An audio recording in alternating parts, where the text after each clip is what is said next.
Welcome po sa ES Ventures.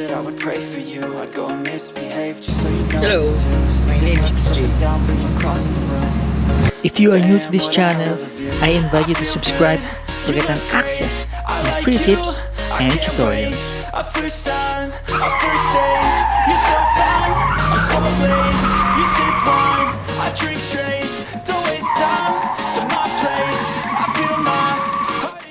Okay, so share ko lang itong comparison lang, no, itong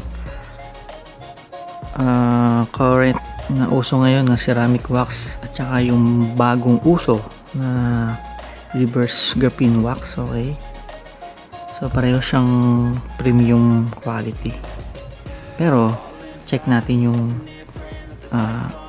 advantages. So in summary,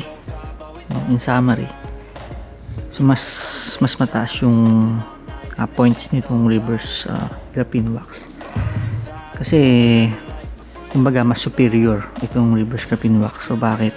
Kasi mas mataas yung kanyang hydrophobic na effect, yung water beading, so mas mataas.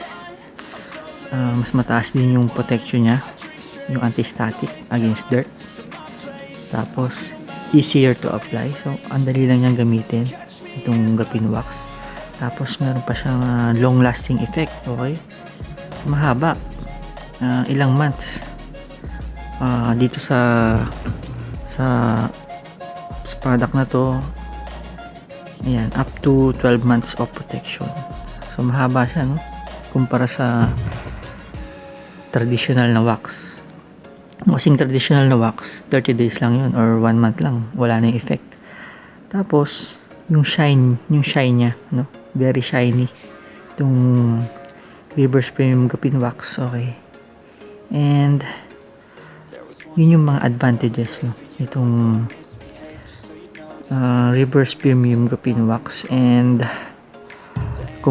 over dito sa reverse ceramic wax.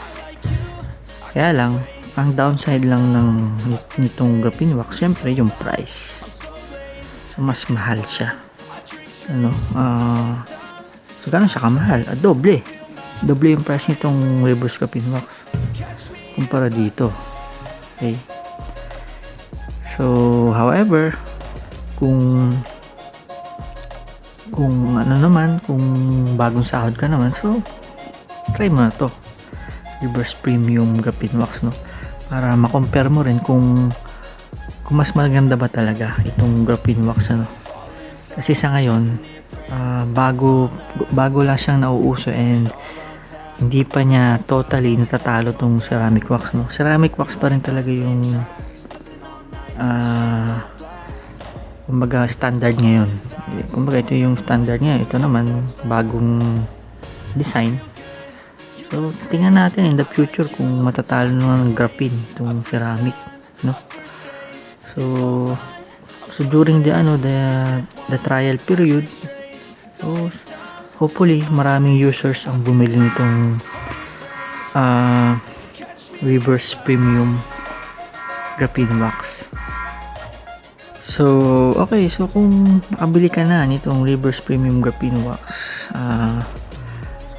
baka pwedeng i-share mo naman yung experience mo, okay, sa paggamit nitong reverse graphene wax, para naman, alam mo yun, yung DIY community ay makabasa ng info kung gaano ba ka-okay, no, or gaano ba kaganda, ano ba yung cons, yung pros, advantages and disadvantages nitong product nito. So maraming tao yung parang awareness na rin, no, sa lahat ng tao na mahilig sa DIY detailing, cleaning. Okay, so yun lang guys, thank you for watching. This is DJ, thank you and goodbye.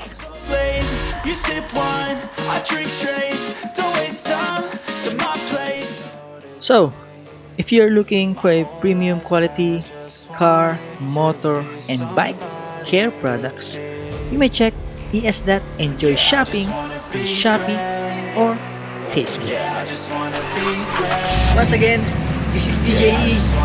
Thank you.